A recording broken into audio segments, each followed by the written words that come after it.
जब ये देश आजाद हुआ ना, ये जब देश आजाद हुआ तो राज्य गठन का एक कमीशन बना और कमीशन के अध्यक्ष कौन बने? डॉक्टर भीमराव अंबेडकर जी बने। और उन्होंने क्या बताया? उन्होंने बताया कि भाई इस आधार पे अलग अलग राज्य बनेंगे और इतने राज्य बनेंगे। और जो ये आपका उत्तर प्रदेश है, उन्होंने अपने उस कमीशन में कहा कि इसके 3 राज्य बने, 3। तो ये कोई आज मैं शुरुआत नहीं कर रहा कि गंगा प्रदेश अलग से ले रहे मांग कर रहे हैं।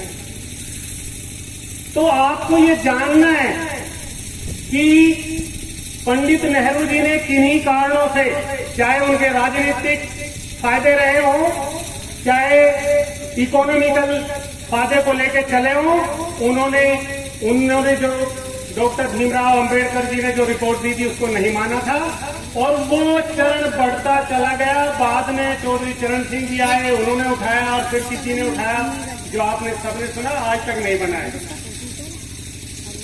और हम क्यों मांग कर रहे हैं? ये हमारा जो संविधान है ना, संविधान, हम इस संविधान के अनुच्छेद 3 के तहत इसकी मांग करते हैं।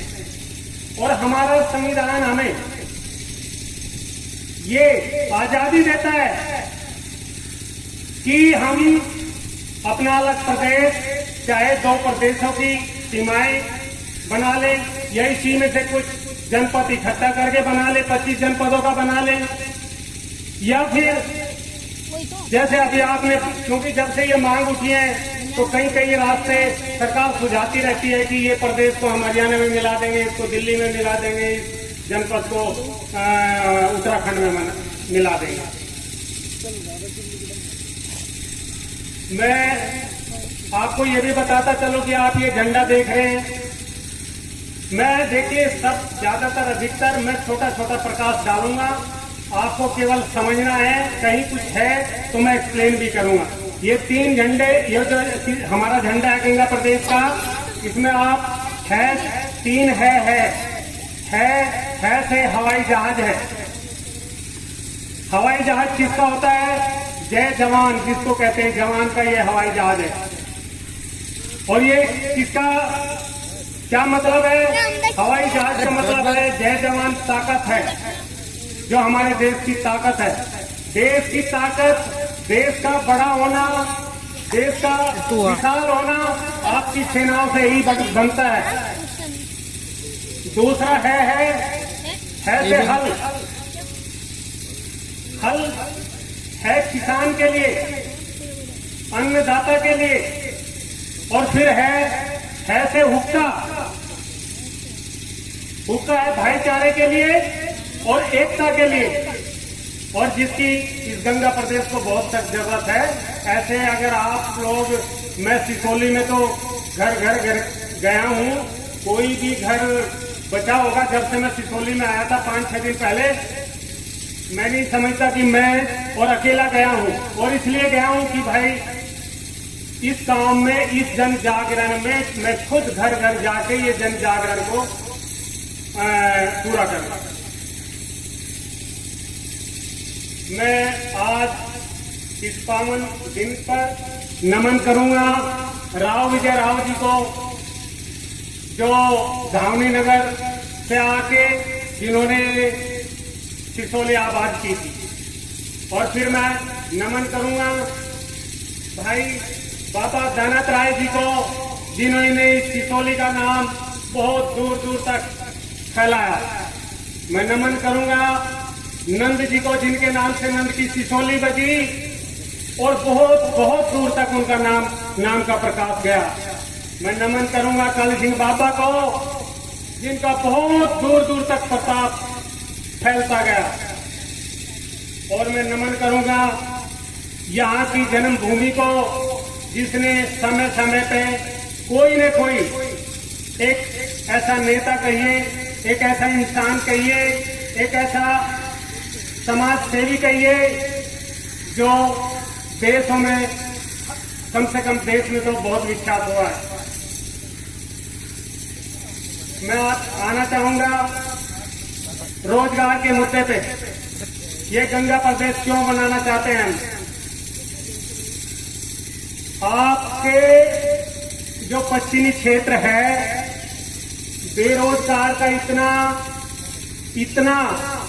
बेहाल है कि आप पूछिए मत। मैंने तो बहुत, जब से मैं रिटायर हुआ हूं 3 से 4 साल मैंने काम किया है रोजगार बेरोजगार के मुद्दे पे, चाहे वो 10th हो, 12th हो और ग्रेजुएशन के बच्चे हों। किसी को बच्चे को नौकरी मिलती है और अधिकतर बच्चे, जबकि 1-1, 2-2 बच्चे हैं, वो भी बेरोजगार हैं। बेरोजगार ही नहीं, मैं ये कहना चाहता हूं कि जो ये अलग प्रदेश का मुद्दा है, मुझे आया ही तभी कि जो हमारे बच्चे, जो आपके बच्चे हैं, उनके साथ में उनका इतना शोषण होता है। शोषण ऐसे होता है कि अगर आपके बच्चा यूपी में एक जॉब में लगता है, हरियाणा में लगता है, तो उसकी बेसिक सैलरी ज्यादा है। अगर वो दिल्ली में ज्यादा है तो और ज्यादा है, राजस्थान में ज्यादा तो वहां भी ज्यादा है, बट सबसे कम इस उत्तर प्रदेश में है।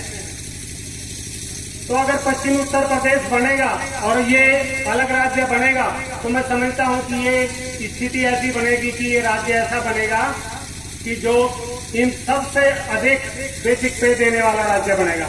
ये ऐसा मेरा मानना है।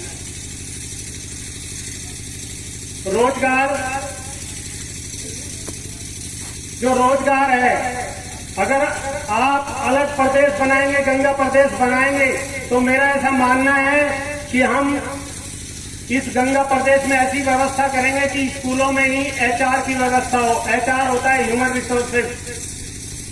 जिस स्कूल में जितने बच्चे पढ़े, ये उन HR की जिम्मेदारी हो कि उसको कहीं न कहीं रोजगार मिले। अगर हम इस व्यवस्था में नहीं जाएंगे, किसी की जिम्मेदारी नहीं देंगे, तो आपके बच्चे ऐसे ही बेरोजगार रहेंगे। तो आपको इसके बारे में सोचना है कि क्या गंगा प्रदेश बनना चाहिए कि नहीं बनना चाहिए।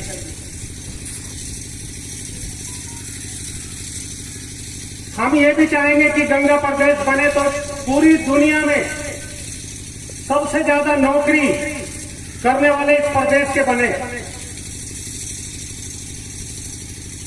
वो कैसे हो सकता है? जो हमारे HR रहेंगे वो अलग अलग देशों से भी कांटेक्ट करेंगे। आपने देखा होगा जो भी विश्वविद्यालय होते हैं, महाविद्यालय होते हैं, कुछ विद्यालय महाविद्यालय ऐसा करते हैं कि वो अपने यहाँ